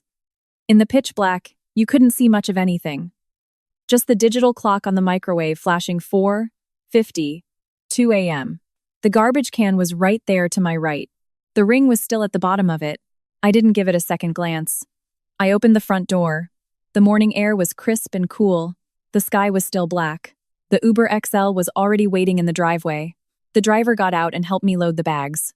I picked Khalil up out of his wheelchair, and he wrapped one arm around my neck, holding tight to his pop-up tent with the other. Mama. Yeah, baby, let's go. I set him in the back seat and buckled him in. I folded up the wheelchair and threw it in the trunk, then climbed into the car and shut the door. To the airport, please. The SUV backed out of the driveway. In the rearview mirror, the outline of that massive house got smaller and smaller. Khalil didn't look out the back window. He faced straight ahead, hugging his little tent, his cast resting sideways across the seat. The horizon was just starting to turn a hazy gray. The sun was about to come up. Mama, yeah? We gonna be happy now, right? I reached over and grabbed his little hand. We sure are, baby. He squeezed my fingers tight, then let go, leaned his head back against the seat. and closed his eyes. The SUV cruised steady down the highway, heading toward the airport, heading toward the other side of the world. At 2:00 p.m., Khalil was sitting on the hardwood floor of our new apartment, popping open his little tent. The tent was small, just big enough for a 5-year-old boy to curl up inside. He tossed the little prince inside, threw a soft pillow in after it, and crawled in, leaving just his head poking out. "Mama, look. It fits perfect right here." He set it up right next to the sliding glass doors leading to the balcony. The afternoon sun was pouring in, lighting up his face and the little stars printed on the tent fabric. This apartment was 3 bedrooms, facing the ocean. His room had its own private balcony. I had already set 2 potted pothos plants out there. 500 yards down the street was a top-tier international bilingual school. I took him to tour it this morning. The principal was a soft-spoken woman who got down on one knee to talk to Khalil. The entire campus was wheelchair accessible. Not a single stair in sight. Even the bathroom sinks had a lower level for the little ones. After the tour, Khalil whispered to me, "Mama, the slides here are blue." He didn't say he loved it, but he noticed the color. He only points out colors when he really likes something. Now, he was tucked in his tent, his cast sticking out the front, his toes wiggling in the warm sunlight. I sat on the couch, watching him, holding my new phone. I bought a brand new phone with a local number. The SIM card from my old phone was sitting in a trash can at Hartsfield-Jackson Airport. Trevon didn't know this number. He didn't know what country we were in, what city we lived in, or what street we were on. My contacts list only had 5 names. Attorney Sterling, the Accra real estate agent, the school principal, and a local food delivery service. My phone was as clean as a newborn baby's slate. "Mama, what we eating for lunch?" Khalil poked his head out. "What you want, baby?" "Lemon pepper wings and fries." I laughed out loud. Back in that old house, fried food was strictly banned. Trevon claimed it was bad for a child's development. Unhealthy. The man barely ate dinner at home 5 times a year, but he demanded to approve the grocery list. Everything had to be steamed, boiled, low sodium. Quinoa and unseasoned kale. Khalil had never eaten a proper plate of wings in that house. "You got it, baby. Mama's ordering it right now." I opened the delivery app and ordered a 10-piece lemon pepper combo, extra fries, and a big Sprite. Khalil's eyes lit up like fireworks. "For real? For real. Can we eat this all the time? All the time. Whatever you want to eat, we gonna eat it." He crawled out of the tent, dragged himself over to the couch, and pressed his cheek against my knee. "Mama." "Yeah." "Baby, I'm so happy." His voice was a whisper. Like he was scared if he said it too loud, he might scare the happiness away. I stroked his hair. Outside the window, a bird was singing. The sun felt amazing. The apartment was quiet, just the sound of our breathing. But it wasn't that heavy, suffocating silence of waiting for a man who wasn't coming home. It was a full, peaceful, beautiful silence. At 6:00 p.m., back in Atlanta, Trevon had been sitting in his office all damn day. He wasn't busy. He was waiting. Ever since he came home from that business dinner the night before, he had been waiting. Waiting for Kamia to call. Waiting for her to say, "Dinner's ready," or "Khalil misses you," just like she always did. A whole day went by. Nothing. He checked his phone 7 times. The last call in his log was from his assistant to Kamia yesterday afternoon. "Mr. Davis says you need to think real hard." After that, dead air. No missed calls. No texts. No notifications. He tapped his fingers nervously on his mahogany desk.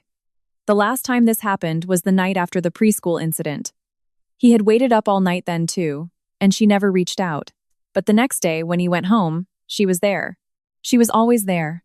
No matter how much he ignored her, neglected her, or put Chantel before her, she was always in that house cooking, cleaning, and taking care of Khalil. Waiting for him to walk through the door. 6 years. There had never been a single exception. He stood up from his leather chair. He couldn't put his finger on it, but something felt wrong. It wasn't worry, he didn't think there was anything to worry about. It was just a cold, gnawing feeling in the back of his neck. "Davis, Chantel is expecting," I said cancel it. He got in his Escalade and drove the 40 minutes back to Buckhead. On the way, he dialed Kamia's number. Straight to voicemail. He dialed it again. Voicemail. The crease between his eyes deepened. He tossed the phone onto the passenger seat and gripped the steering wheel tight. "It's fine," he told himself. "She ain't going nowhere. She don't have a job. She don't have an income. She gave the credit card back. How is she gonna leave? Where is she gonna go? Her entire social circle was his friends' wives. Her whole world was just that house and that preschool. He was the one who practically forced her to get her driver's license. She couldn't survive without him. For 6 years, he never once doubted that fact. He pulled into the driveway. The house was completely dark. He frowned. Usually, Kamia turned all the lights on before the sun went down. She always said Khalil was scared of the dark. He unlocked the front door. Kamia? No answer.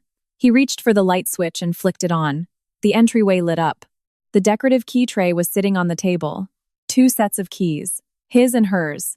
Her keys were still there. His eyes drifted down.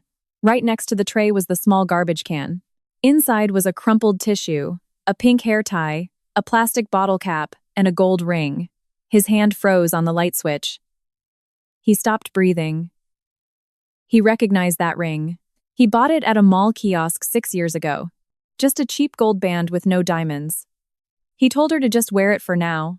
He'd upgrade her later. He never upgraded it.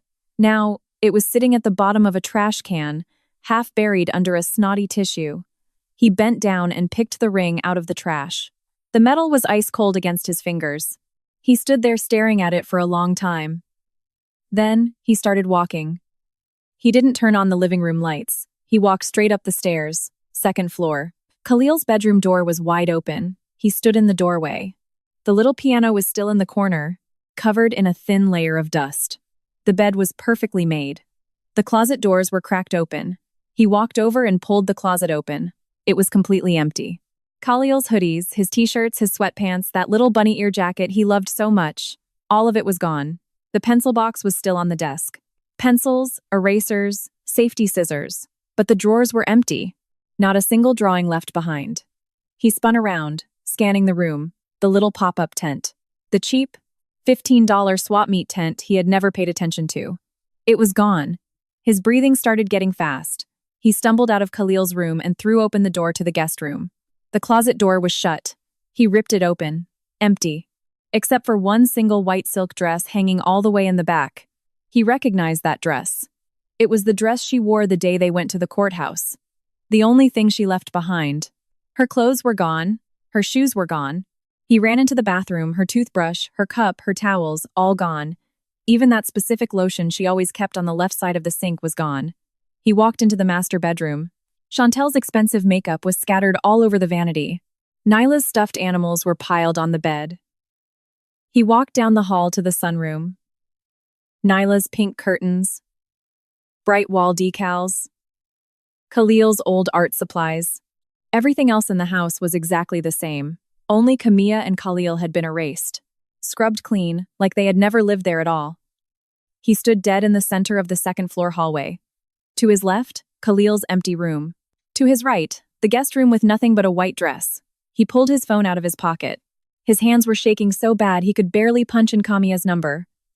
"We're sorry, the number you have dialed is no longer in service." He dialed again. No longer in service. He opened his text messages, typed out Kamia, hit send. The message bubble popped up green with a red exclamation point next to it. Message not delivered. He tried iMessage. Nothing. He opened WhatsApp. Her profile picture was gone. He had been blocked. Deleted. Erased. He stared at that red exclamation point for a solid 5 seconds. Then he hit the speed dial for his assistant. "Find out exactly where my wife is. Right now. Mr. Davis. Right damn now." He hung up. His hand was trembling uncontrollably. He stumbled down the stairs and walked into the dining room. He flipped the light switch. That was when he saw the dining room table. Sitting right in the middle was a cake. A cookies and cream ice cream cake. It was completely melted.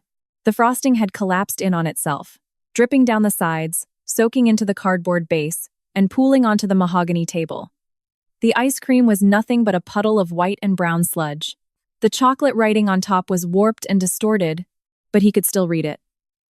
"Happy 6th birthday, Khalil."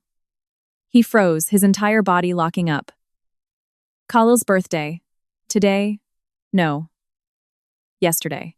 Yesterday was Khalil's 6th birthday. He completely forgot. Ever since the bus crash, he had been so wrapped up in comforting Chantel, dealing with Nyla's fake nightmares, and fighting a cold war with Camilla that he forgot his own flesh and blood's birthday. Camilla had bought the cake before they left. She knew he wasn't coming home, so they didn't wait for him. Sitting right next to that melted puddle of cake was a piece of folded paper. Not a letter. Just a page ripped out of Khalil's handwriting workbook. He unfolded it. Written in crooked, shaky pencil letters were 4 words. Happy birthday to Mama. Not happy birthday to me. Not happy birthday from Daddy. Just happy birthday to Mama. Underneath the words was a drawing of a little stick figure woman with a ponytail. Standing right next to her, holding her hand, was an even smaller stick figure boy leaning on a crutch. Just the 2 of them, holding hands. There was no third person in the picture. The paper shook in his hand. His phone rang. He practically ripped it to his ear.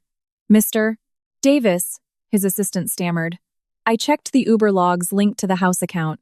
An SUV picked Camilla and Khalil up at 5:00 a.m. yesterday. Took them straight to the international terminal at Hartsfield-Jackson. What flight? A 7:00 a.m. departure. 2 one-way tickets to Accra, Ghana. Trevin's grip on the phone tightened until his knuckles popped. What else? Sir. The legal department just received a package via courier. It's from the county courthouse. It's a divorce petition. What? Mrs. Davis filed for divorce 3 days ago. The terms, sir? She forfeited all claims to your business, your real estate, and your accounts. She is only retaining her own private assets and requesting full physical and legal custody of Khalil. What private assets? What the hell are you talking about? I ran a background check, sir. Mrs. Davis is the primary beneficiary of an offshore trust account she opened 6 years ago.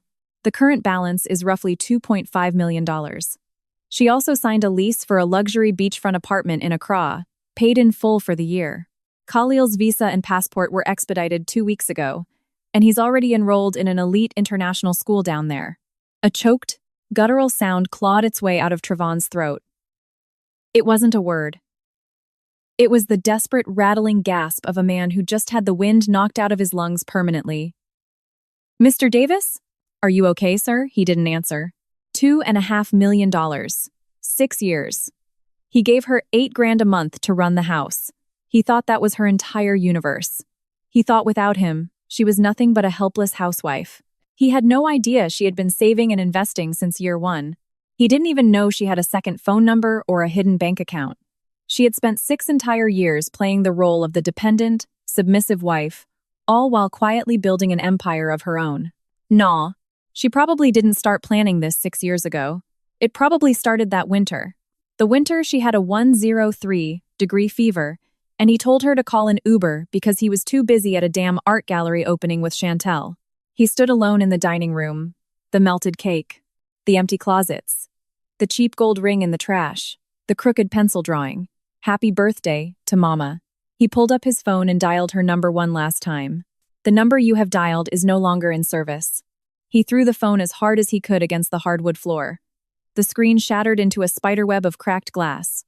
The phone lit up one last time, illuminating the WhatsApp chat. The red exclamation point next to his last message splintered across the broken screen.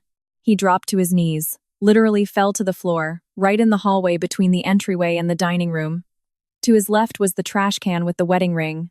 He was clutching it so tight in his right hand it was cutting into his palm. To his right was the dining room table, the pink and brown ice cream sludge dripping slowly onto the floor. The door to the master bedroom clicked open. Chantel stepped out into the hallway, wearing a silk robe, looking down from the top of the stairs. Trevon, what was that noise? You're home? He stayed on his knees, staring at the floor. Trevon? Chantel walked down a few steps. What are you doing down there? Why is the house so quiet? Where is? She saw the melted cake on the table. She saw the shattered phone on the floor. She saw the gold ring clutched in his fist. Her footsteps stopped dead on the landing. Camilla left, Trevon said. His voice didn't even sound human. It was completely hollowed out. He slowly lifted his head and looked at Chantel. This woman in her expensive silk robe, standing on his stairs, sleeping in his wife's bed. You knew, didn't you? Chantel's face went pale. Trevon, that day at the preschool, you told her to let Khalil rest at home. You knew she wasn't just pulling him out for a sick day. I just thought, you knew she was packing. You live in this house. You knew she was withdrawing him. Chantel took a step back up the stairs. Trevon, I swear I didn't. She dragged 2 suitcases out the front door at 5 in the morning. You were sleeping in the master bedroom. The windows look right out over the driveway. Don't play with me. You heard her leave. Chantel gripped the banister tight. You watched her pack her bags, take my son, and walk out the door forever, and you didn't say a damn word to me. Trevon stood up. The knees of his tailored suit were stained with melted ice cream. Get out, Trevon, please. You're just emotional right now. I said get your shit, get your daughter, and get the fuck out of my house right now. He didn't yell. The terrifying calm in his voice made Chantel scramble back up the stairs. She looked into his eyes and saw absolutely nothing. No warmth, no childhood nostalgia, no lingering high school affection, just a dark, empty void. 40 minutes later, she dragged her suitcases and carried a sleepy Nyla out the front door. She didn't dare say another word. When the front door clicked shut, the sound echoed through the massive, empty house. Trevon picked up his shattered phone. The screen was jagged, but the keypad still worked. He dialed a number. Law Office of Sterling and Associates. Kamia is your client. I am her husband. Sir, due to attorney-client privilege, we cannot disclose. You filed her divorce papers. Tell me where the hell she is. Mr. Davis, I have no legal right to. I'm rejecting the paperwork. I'm not signing a damn thing. I refuse to grant this divorce. The lawyer sighed heavily on the other end of the line. Mr. Davis, this is an uncontested filing with a forfeiture of marital assets. In the state of Georgia, if you fail to respond or contest with valid legal grounds within 30 days, a judge will grant a default judgment based on the submitted terms. Miss, Kamia is asking for absolutely nothing from you. She is walking away clean. From a legal standpoint, sir, this is the best deal you could ever hope for. I don't give a damn about the deal. I'm not signing. I'll fight for custody. Sir, my client has relocated outside of U.S. jurisdiction. She has legally changed her contact information. Even if you drag this out, the courts will eventually grant the dissolution. I advise you to speak with your own counsel. Good night, the lawyer hung up. Trevon dialed every number he could think of. Kamia's college roommate. The nail tech she went to once a month. Khalil's old piano teacher, Mr. Henderson. The roommate hadn't spoken to her in years. The nail tech said she canceled her membership last month. Mr. Henderson said Khalil's lessons had been permanently canceled weeks ago to make room for Nyla. Dead end after dead end. He collapsed onto the sofa, resting his elbows on his knees, burying his face in his hands. He was still clutching that cheap gold ring. He squeezed it so hard, the metal dug a deep red crescent into his palm. He opened the photo gallery on his broken phone. He scrolled and scrolled. There wasn't a single picture of Kamia in his phone. There were pictures of Chantel and Nyla at the preschool. Pictures of corporate galas, ribbon-cutting ceremonies, golf tournaments. There were only 3 pictures of Khalil. One when he was born at Piedmont Hospital, his face all scrunched up in red. One from his first birthday, sitting in a high chair covered in cake. The third was from when he was 3, standing in the living room wearing a little navy blazer. 3 pictures in 6 years. He zoomed in on that third picture. He zoomed in so far, the pixels started getting blurry. In the background, behind Khalil, was the dining room table spread with a massive feast. Standing just at the edge of the frame, out of focus, was a woman in an apron holding a casserole dish. She was looking toward the camera, smiling. It was Kamia. It was the only trace of his wife in his entire phone, and she wasn't even in focus. He stared at that blurry, smiling face until his eyes burned. He set the phone down and walked into the dining room. The ice cream cake was a total loss. He picked up Khalil's pencil, drawing "Happy Birthday to Mama," folded it carefully, and tucked it into the breast pocket of his shirt, right over his heart. Then, he went to the kitchen, got a rag, and started wiping down the table. He wiped up the sticky pink and brown sludge. He scrubbed the mahogany wood until it was completely clean. He took the cardboard cake base and gently set it in the freezer, like the cold air could somehow freeze time and put it all back together. When he was done, he sat down at the head of the table. Across from him were 2 empty chairs. Kamia's chair. Khalil's chair. For 6 years, every single night, she had 3 dishes and a hot meal waiting on this table. Whenever he didn't come home, she and Khalil would eat by themselves. When they were done, she would wash the dishes, wrap his plate in foil, and leave it in the microwave. He never knew she did it every night. He thought it was just an occasional thing. But sitting there in the dark, the memories came flooding back. Every single time he came stumbling in at 2:00 a.m., there was a warm plate of food waiting in that microwave. Every single time. 6 years, 2,190 days. He sat alone in the massive, echoing house, staring at the polished, spotless table. It was perfectly clean. There was absolutely nothing left. Meanwhile, in Accra, the clock hit 8:00 p.m. Khalil was finishing his last lemon pepper wing. He had ranch dressing smeared all over his cheek, grinning so wide the gap from his missing front tooth was on full display. Mama, can we get this again tomorrow? We sure can. What about the day after tomorrow? Yep, every single day if you want. Every day, every day. But you gotta promise Mama you'll eat your vegetables too. I promise, he agreed instantly. Way too fast for a 5-year-old boy. I wiped his face with a napkin and carried him to the bathroom to wash his hands. When we came back out, he pointed to the balcony glass. Mama, look, stars. I carried him over to the sliding glass door. The night sky over the ocean was so clear. Way clearer than back in Atlanta. Millions of stars were shining out over the water. Mama, you see that really bright one right there? I see it, baby. Do you think the little prince lives on that star? Maybe he does. Do you think he gets lonely up there all by himself? I looked down at my son. His big brown eyes were reflecting the starlight. He's got his rose, I said. Khalil nodded seriously. And I got my mama. I pulled him close. He rested his head in the crook of my neck. His heavy cast pressed against my hip, but I didn't care.